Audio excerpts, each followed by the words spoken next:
Hi, I'm Angela. My parents banned me from our family dinner, wiped my name off every photo, and told the world I didn't exist. They called me the shame of the house, stole my inheritance, even sold my home while smiling at church.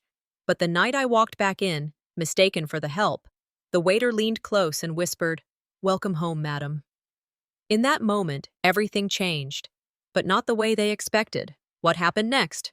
The envelope sat alone on the corner of my kitchen table, thick, creamy, and embossed with gold leaf. Exactly the kind of thing my family would splurge on for appearances. It was addressed to the Whitmore family in big, looping letters and listed every name except mine. Not a mistake, not an oversight, just a clear, silent line drawn in ink. I stared at it while the late afternoon sun filtered in through the blinds, catching dust motes and dancing over the unopened stack of bills nearby. Mortgage, utilities, insurance, all paid on time, by me, no help, no thank you. Just absence, wrapped in silence. And that invitation was loud in its own way. They didn't need to say the words. The exclusion said everything. Sometimes the people closest to you draw the deepest cuts. That line came to me, not from a book, but from my own mother, years ago, back when her voice still sounded like comfort, not condescension. I tried to reason with myself. Maybe it was a mistake. Maybe Brielle overlooked me. Maybe. But no. She never overlooked anything. She ran the family calendar like a military operation. She was the one who sent out these invitations. I stood, poured coffee I wouldn't drink, and sat back down. My phone buzzed, a new email. Reflex had me clicking before I even thought. And there it was, an internal thread from Brielle. The subject line: Staff, instructions for the family dinner, Saturday. I kept reading. If Angela Whitmore shows up, she is to be treated as an uninvited guest. Please do not seat her. Maintain a polite but distant tone. She is not to be acknowledged as part of the host family. Not even a hint of hesitance. Just cold. I reread the line 3 times. My fingers dug into the wooden edge of the chair until I could feel the grain pressing into my skin. My chest tightened, not from panic, but from the sheer absurdity of being erased with such surgical precision. Silence isn't golden when it's used to erase you. And that's what this was. Erasure, not a falling out, not a fight, just a quiet execution of my place in the family, carried out over email. The worst part? I wasn't shocked. I'd felt it for years. The sideways glances, the way family photos started getting cropped tighter, the polite deflection when I offered to help. Like I was a relic from another version of the family, one they were slowly rewriting. Still, reading it, seeing it written out so plainly, cut deep. I looked toward the hallway where framed pictures lined the wall. Birthdays, holidays, me, always in the background, the one taking the photo, the one cooking in the kitchen, the one cleaning up afterward. Back then, I chalked it up to being the oldest, the responsible one. I thought I was building something, earning my place. I remember the Thanksgiving when Dad had me write checks to the staff. He handed me the checkbook, looked me in the eye, and said, "A name isn't just ink, it's legacy." I signed each one carefully, feeling proud, like I was part of something solid. Now, that name meant so little, they didn't even want it on the guest list. Brielle was the star now. Perfect job, perfect house, perfect family. Her version of perfection didn't include me. Still sitting there, I stared at my hands. These were the same hands that held Dad's elbow when he started forgetting faces. The same hands that stayed up typing eulogies, balancing ledgers, and later, folding laundry no one noticed. So now I had a choice: show up or don't. I went to the fridge. There, pinned under a grocery list, was a magnet I hadn't noticed in months. You teach people how to treat you by what you allow. I pulled it off and held it for a long time. Then I walked to my closet. No red dress, no shimmer, just a navy blue sheath. Clean lines. Simple. Respectable. It said, "I'm not here to cause a scene, but don't mistake me for invisible." As I changed, I caught my reflection. I didn't look fragile, not anymore. There was still hesitation, still the fear that walking in uninvited would give them exactly what they wanted, a scene they could twist, a moment they could use to paint me as unstable. But beneath that fear was something sharper. I wouldn't let them write me out without even turning the page. On my way out, I noticed a small envelope sitting on my desk. It had no stamp, just a label in my handwriting. For later. I slid it into my purse without thinking. The country club looked exactly as I remembered. White columns, manicured shrubs, the kind of place where people said family values with a smile and a side of Chardonnay. I parked near the back, less visible. The staff buzzed around the entrance, prepping candles and floral arrangements. I stayed in the car a moment longer, watching. When I finally stepped out, the air was crisp, clean. I walked slowly to the entrance, heels silent on the stone path. A young man stood by the side door, adjusting a tray. He glanced up, blinked twice, and then, recognition. "Ms. Whitmore?" he asked, tentative. I gave him a polite nod. I remembered him, Max. He used to run coat check as a teenager. Now he wore a pressed vest and name tag. Time moved fast. He opened his mouth, like he wanted to say more, but stopped himself. I adjusted the strap on my purse and took a deep breath. My fingers brushed against the sealed envelope inside. The weight of it was small, but tonight it felt like armor. I walked to the main doors, pausing just outside the threshold.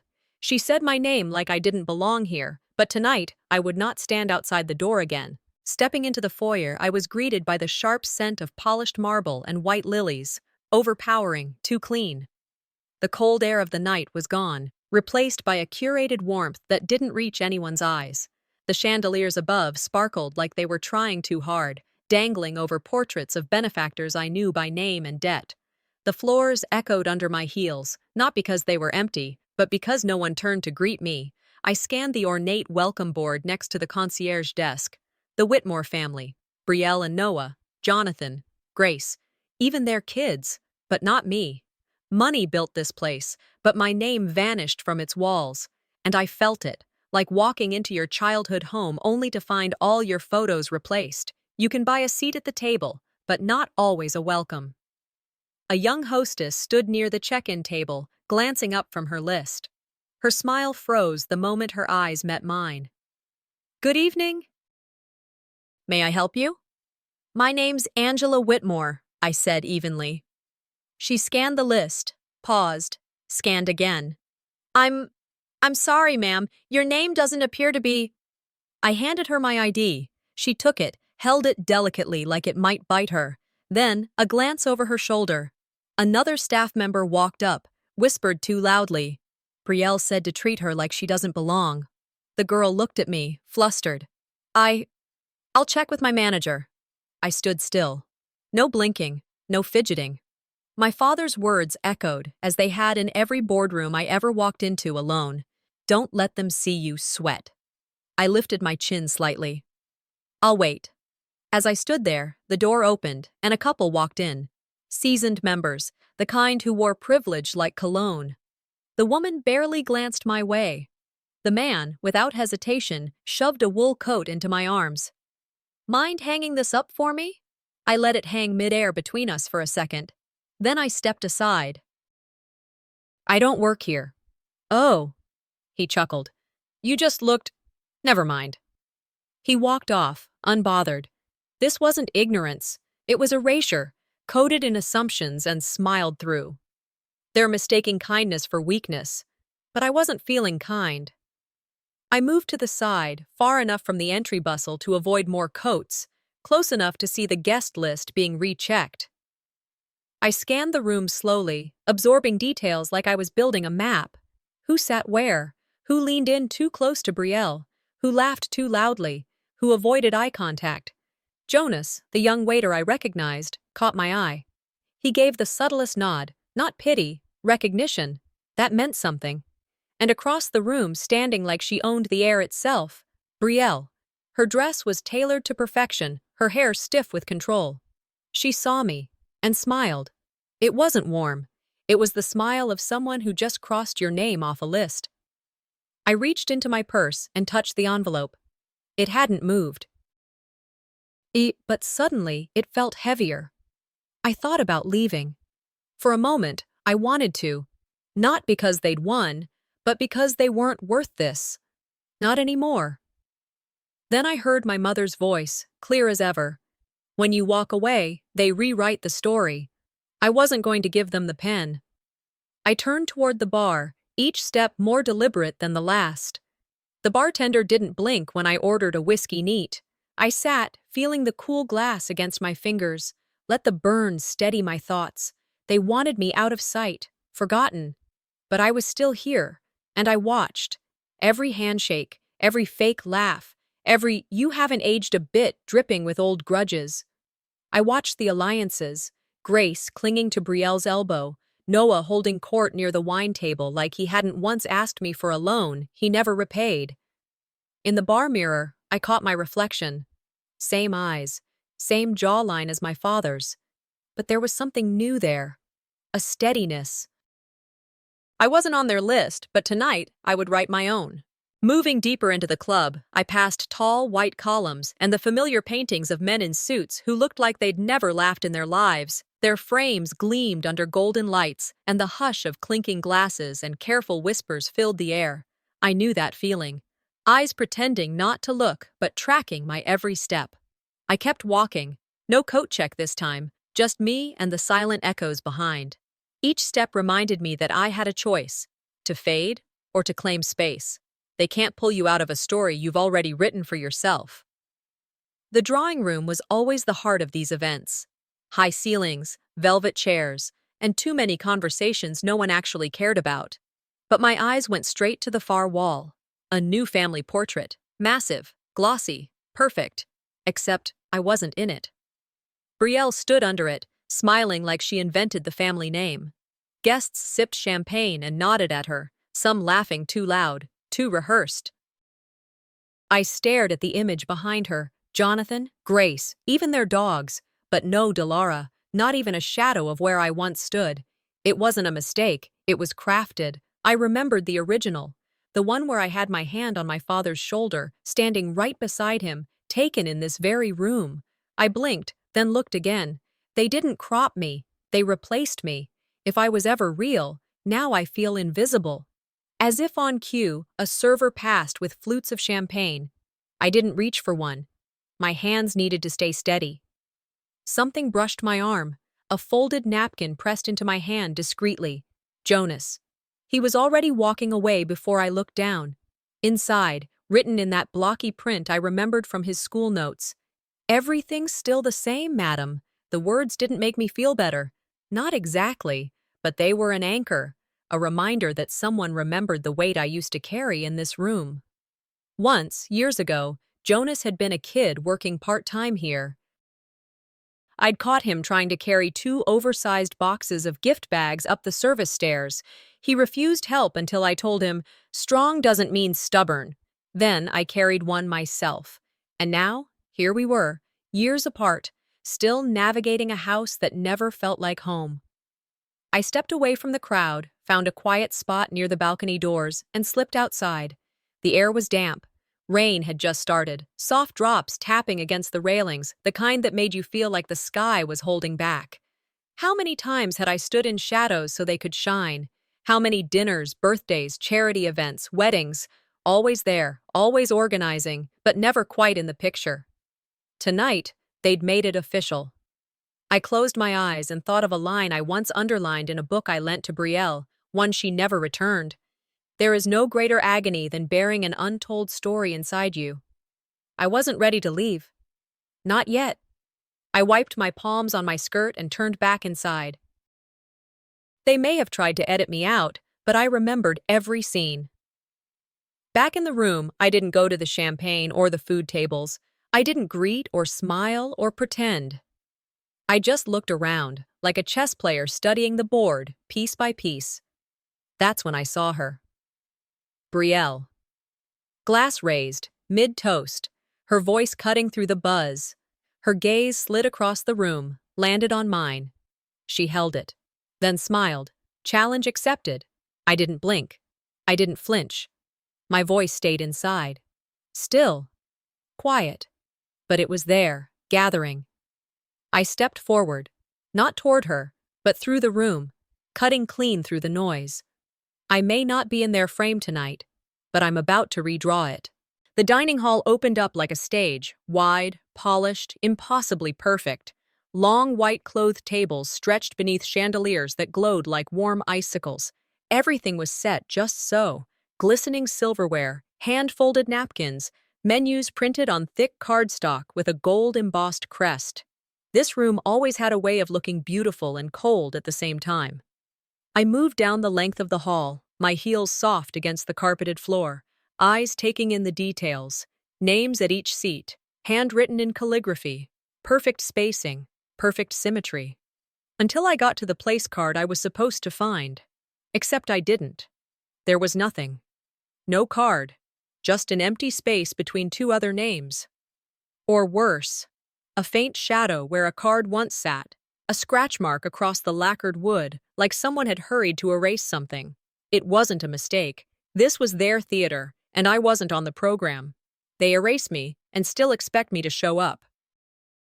I felt my jaw tighten, but I didn't turn away. Instead, I took a step back and watched. No one rushed over. No staff scrambled to correct the error. I was invisible in a room I used to coordinate down to the last seating chart. A murmur passed behind me. "She didn't want to come anyway," a woman whispered, loud enough for the comment to land. Brielle laughed softly, her glass tilted in some mock elegance. She didn't correct them. She didn't need to. Let the silence do the work. That's how they bury you under lies. I stood there for a long beat, letting the words settle. No tears. Just a weight in my chest, pressing down like a cinder block wrapped in velvet. And then memory came back. Not in a wave, but a sting. One Thanksgiving years ago. I'd stayed up the night before prepping dishes, polishing silver, ironing table linens. I carved the turkey while Dad told Brielle how proud he was of her. Mom had smiled, nodding like it was gospel. My hands were full of gravy and work. Brielle's were empty and clean. The only praise I got was for keeping things under control. That memory dug its heels in right then, and I let it. I scanned the room again, not as a guest, but as a strategist. Who was sitting where? Who laughed too easily at Brielle's side? Who avoided my gaze? In the corner, Jonas moved through the room, balancing a tray, eyes sharp. Our eyes met. Just a second. But in that second, I remembered the note in my purse. "Everything's still the same, madam." Not everyone had forgotten, and I wasn't going anywhere. I slid the envelope I'd carried all evening deeper into my bag. The paper inside wasn't heavy, but the weight it would carry, well, that was another matter. Brielle lifted her glass again. Guests hushed. She smiled at the head of the table, the place where Dad used to sit. "To family," she said, with a voice like honey over steel. "To those who stood by us. And to those who chose not to attend." A pause. A dozen pairs of eyes flicked toward me, just as forks hit plates. No one spoke. That silence was louder than anything else. I reached for my fork, not to eat, but to steady my hand. I was ready to speak, to rise. Then the door at the far end slammed open. Heads turned, and there she was. Marvella, standing in the doorway, her coat still wet from the rain, her hair pulled back tight like it used to be. But it was her face that stopped me. Not the years, not the lines, it was the knowing. The woman I thought I lost was standing in the doorway, and she knew exactly who had been erased. Dinner began with a quiet murmur. The lights dimmed slightly, just enough to draw attention to the front of the room where the head waiter clinked his spoon against a glass and called everyone to their seats. Plates clattered gently as servers moved through with synchronized precision. Everything was choreographed. Except me. I stood for a second too long, unsure where to go. My seat had never been assigned, my name never printed. I moved toward an open chair at the far end, choosing visibility over permission. Brielle caught sight of me and made the smallest hand motion, almost like she was brushing off lint. But it was for someone else. Subtle, sharp, dismissive. As I lowered myself into the seat, a voice behind me whispered just loud enough to travel. "Is that the daughter they canceled?" I didn't turn around. I didn't need to. The air around me tightened. Someone coughed. A glass clinked louder than it should have. I sat straighter. Rage isn't always a fire. Sometimes it's a thread pulled taut, and mine was pulling hard. The soup course came around, and with it, Jonas. He didn't rush, didn't hesitate, just moved with his usual quiet elegance. But when he leaned toward me to set the dish down, he said it, not quietly, not in a whisper meant only for me. "Welcome home, madam." It hung in the air like incense, not loud, but pointed. Enough for the three people closest to us to hear, enough to shift the air. There was a pause, long enough to matter. I didn't blink. "Thank you, Jonas." I saw the old version of him in a flash, barely 12, racing from the kitchen to the front gate when I came home from college. "Welcome home, Miss Delara," he used to say, his accent heavier then, his smile wide. No one had taught him that. He just knew where warmth belonged. Now, as a grown man with polished shoes and quiet defiance, he gave me more truth in 4 words than this room had offered all night. Forks stalled mid-air. A couple at the next table looked at each other. A ripple, not a wave, not yet, but something shifted. That's when I stood. I didn't slam a glass or clear my throat. I just pushed my chair back and rose. "I'm as welcome here," I said, voice steady, as anyone whose name was never removed. Silence cracked, and then murmurs picked up like wind through dry leaves. Brielle's smile faltered. She hadn't rehearsed for this part. "I may not be on your list," I continued, "but I know who helped pay for this dinner. Who signed the backup contract when sponsors dropped out last minute? Who wrote a quiet check when they said the roof leaked and the caterer threatened to walk?" I pulled a folded slip from my purse. No grand gesture, no brandishing, just held it in my hand like an old receipt, which it was. Quiet proof, unapologetic. I didn't need credit, but I won't be edited out. Brielle looked like she'd swallowed something bitter. I looked around the table. Some eyes lowered. Others stared, unblinking. Then my gaze landed on the candle centerpiece. A soft flame flickered, and for a moment, I was back in college, back scrubbing floors at midnight after class, sending grocery money home so the fridge wouldn't be empty.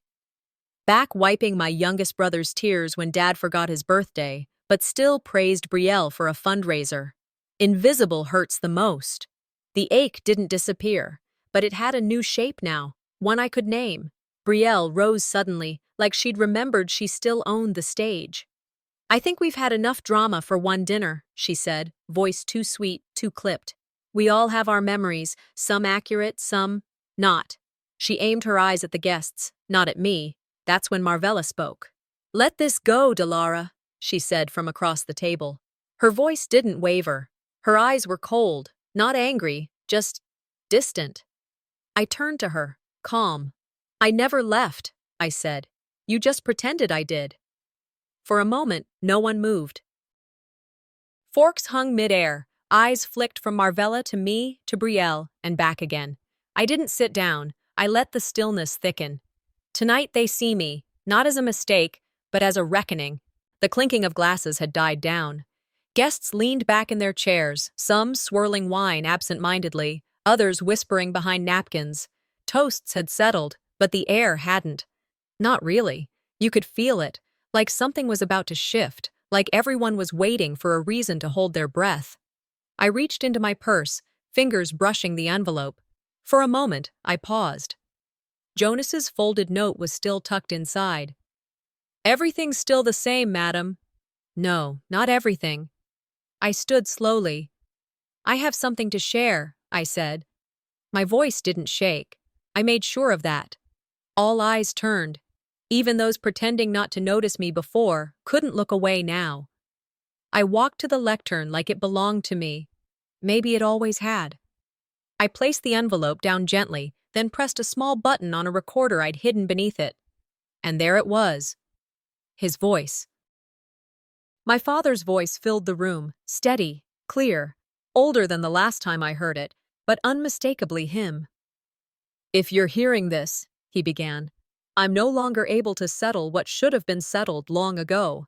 Delara is and has always been my daughter. She holds equal right to this family, this home, this legacy. I made provisions to reflect that. Anything less is theft. A beat of silence. Then murmurs. Someone gasped. Brielle's glass trembled in her hand, the rim hitting her teeth. I didn't move. I didn't smile. I let it play. My father had recorded it the year before he died. I'd found it months later buried in an old file, labeled in his handwriting. Truth, in case they forget. When it ended, I didn't say a word. The recording spoke louder than I ever could have in that moment. But it wasn't over. From the far side of the room, Viola stepped forward. Her voice didn't need a microphone. It had the weight of something rehearsed and unshakable. I have a legal document to submit into recognition tonight, she said. A revised deed, title transfer, and estate allocation, all listing Delara as the primary heir. These are signed, notarized, and dated months before Mr. Castell's passing. She laid the documents on the same lectern. A pause. And, she added, eyes scanning the room, evidence that two other parties attempted to amend these without legal standing. One Brielle Castell, one Marvella Holt. Brielle's face drained to a kind of gray I didn't know skin could turn. Marvella didn't flinch. She stared dead ahead, like she'd been expecting this shoe to drop, but hoped it never would. I watched them both, then the guests. Some looked shocked, others embarrassed. And still, I said nothing. I didn't need to. Justice was moving, and I didn't have to push it. All I had to do was stop standing in its way. Of course, they tried to push back. Brielle snapped to her feet, voice trembling under rage she could barely contain. This is forged. This is her scheme. You think she'd come back after all these years and not have a plan? Marvella stood, too. You've gone too far, Delara. This is betrayal. I didn't raise my voice. I didn't lean forward. I just met her eyes and said, Your anger doesn't change the facts. It only confirms them. The room began to divide. Some whispered my name like a confession. Others crossed their arms, unsure where to stand. But the tide had shifted. For the first time in decades, they saw me, fully, without filter, and they didn't know what to do with it. I picked up the envelope, closed it carefully, then stepped down from the lectern. I didn't walk fast. I let the silence say everything else. Behind me, I felt movement. Viola quietly stepped beside me. Jonas appeared from the side door, as if on cue. They didn't speak. They didn't have to. Across the room, Brielle opened her mouth again, but nothing came out, nothing at all. That's when the head waiter approached, head slightly bowed. Excuse me, Miss Castell, he said. Someone has requested your former seat, at the head. I looked up, and for the first time that night, I smiled. I never asked for that seat, I said. But now, I just might take it. The hall had gone strangely calm after the last shock. Guests bent their heads over their plates, silverware clinking in tiny, hesitant rhythms. They were still here, still eating, but no one tasted anything. I watched them from my chair at the far end. Some offered me fleeting glances of sympathy, others avoided my eyes completely. Across the room, Brielle's gaze flicked over me like a knife she couldn't use yet. Her hands moved under the table, little signals to Marvella, little games in plain sight. Jonas came quietly with a bottle of wine, set a glass before me with a soft nod. His face didn't betray anything, but I caught the message anyway. They think the war is over, I told myself. But I'm just getting started. Dessert had just begun when a man I didn't know, a new guest, maybe one of Brielle's allies, walked straight up to my table. He squinted at me, polite but distant.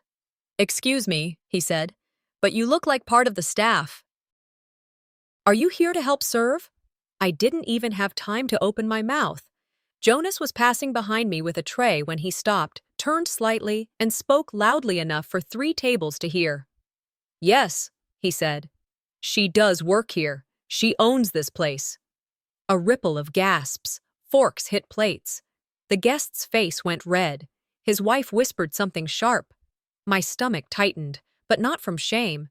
It was a small, hard spark of vindication, a warmth that didn't feel like humiliation anymore. I caught Brielle's jaw clench across the room. That was when she stood. She held a folder in one hand, shaking it like a weapon. "This is the real deed transfer," she said, voice high, just shy of shrill. "Signed in error. My sister has no claim. She forged her way back in. She's been plotting this." Marvella joined in, steady as stone. "She's lying, all of it. We're not the ones rewriting history. She is." The room began to split. Some leaned toward Brielle, nodding. Others kept their eyes on me. I felt the weight of it pressing, a test. Respond with anger or with truth. I rose slowly. "Read it," I said. "What?" Brielle snapped. "Read the document out loud, every line." Her eyes darted down at the pages. Her voice tripped over the first clause, date stamps off by a year. The notary seal smeared, no raised emboss. Viola, who'd stayed quiet until then, stepped forward from a side table. "The signatures don't match," she said, voice clear. "Neither do the seals. This is a forgery, an obvious one." Gasps again, a low murmur. Brielle faltered, glancing at Marvella. Marvella's face didn't move, but her hand trembled on the back of a chair. Truth didn't need me to shout, it only needed daylight. The mood in the room shifted. First a hush, then a few claps from one corner. A murmur of approval rolled across the hall like an incoming tide. Jonas stepped forward, opening a small velvet box. Inside lay the original signed deed. He placed it on the table in front of Brielle, without a word. Before she could snatch it up, a staff member drew back the velvet curtain behind the head of the table. Beneath the chandelier, a brass plaque gleamed. "Vexley Boone Estate," it read, etched deep into the metal. They erased my name on paper, but etched it in stone tonight. The clinking of forks had quieted. The final plates of dessert sat half-touched as Brielle lifted her glass, eyes scanning the room with practiced polish. "To family," she said, smooth as ever, "and to the unity we continue to build." The applause was weak, hesitant. I stayed seated, my own glass untouched. She turned toward me, and though her smile held, her tone shifted. "Angela, would you like to say a few words?" I stood. The hush came instantly. Every eye found me. My voice didn't rise. It didn't have to. "You removed my name from every photo, every document.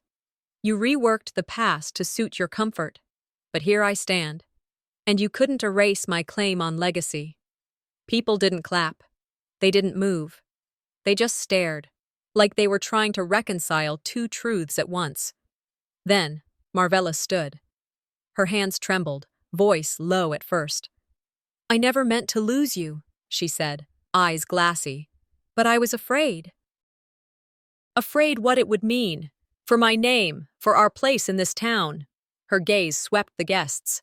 "I did what I thought would hold us together. And it broke us." A cough escaped her throat, dry, strained. I've been sick. For some time. I didn't know how to say it. And I didn't want pity." Murmurs rippled. Someone whispered, "She's ill?" I watched her. I heard every word, but I didn't let it pull me. That version of me, the one who'd twist herself into forgiveness just to keep the peace, she was gone. "I don't doubt you felt something," I said, calm. "But fear doesn't excuse silence. And it doesn't erase nights I spent alone, while you let them write me off like a dead branch." I stepped away from the table, hand inside my bag. "I won't be taking the house," I said flatly. Gasps again. Instead, I pulled out a sealed letter and placed it at the head of the table. My voice clear. "This is the last check you'll ever cash in my name." I opened the flap just slightly and read one line from the top. "I want nothing of yours, except the truth." The silence was deeper now. Brielle's face turned a mottled red. Marvella's eyes fell shut for a moment. She reached for the edge of the table, her breath faltering. Suddenly, her body sagged. A hand clutched her chest. She collapsed into the nearest chair. Gasps turned to chaos. "Call someone!" "Is she breathing?" Brielle flew to her side, voice cracking. "Mom, stay with me! Stay with me!" I stood still, frozen, my hands clenched at my sides. Marvella's eyes fluttered open, barely. Her voice was a whisper only a few of us caught. You always were. The rightful one." Paramedics rushed in. Flashing lights filled the doorway. People shouted. Someone cried. I felt my throat tighten, but not with guilt, something else, something like release. Or the start of mourning a woman I'd already buried years ago. When the room finally cleared, I slipped away. The hallway outside was dim and empty. Rain streaked the tall windows. In the glass, I saw my own reflection, no longer someone looking in from the outside. I paused, fingers tracing the edge of the pane. I didn't come to vanquish, I whispered. They just exposed themselves. The door behind me creaked open. Footsteps. Then Brielle's voice, soft, raw. You're really just walking away? I turned my head slightly, just enough for her to see I wasn't flinching. She never expected me to walk away unbroken. The hall had emptied slowly, like a tide rolling back. Bits of laughter, quiet footsteps, the rustling of coats and whispered goodbyes faded into the early morning hush. I stood alone near the portrait wall, the warm chandelier light throwing long shadows on polished floors. They left their wine glasses and small talk behind, but they also left the weight, the kind of weight that doesn't sit on your shoulders, but somewhere deeper, in the bones, in the gut. They left the bones of the night behind, I thought, staring at the wall. And now I gather them. I took a breath and walked closer. The old portrait still hung there, grand, overdone, with its deliberate symmetry. My absence from it had always been louder than any insult they threw to my face. That painting had spoken volumes for years, and now, Jonas stepped in beside me. He didn't say anything right away, just reached up, slowly unhooked the frame, and lifted it down. It took effort. That thing was heavy, in every way. Then he turned. From behind a velvet-covered chair, he brought out another frame, smaller, simpler, new. He mounted it on the same hook. Gasps floated up behind us. Someone had stayed, maybe more than one. In the new portrait, we were all there. Yes, even Brielle. But this time, I was in the center. Not off to the side, not absent. My eyes blurred for a second.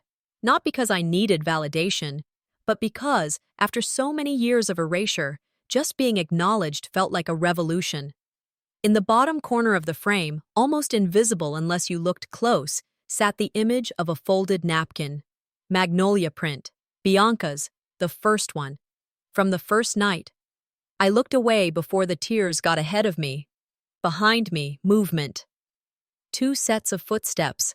I didn't need to turn to know it was them. I never stopped loving you. Marvella's voice came, softer than I'd ever heard it. Why didn't you ever ask for your place back? I turned slowly and met her eyes. Because you never let me, I said.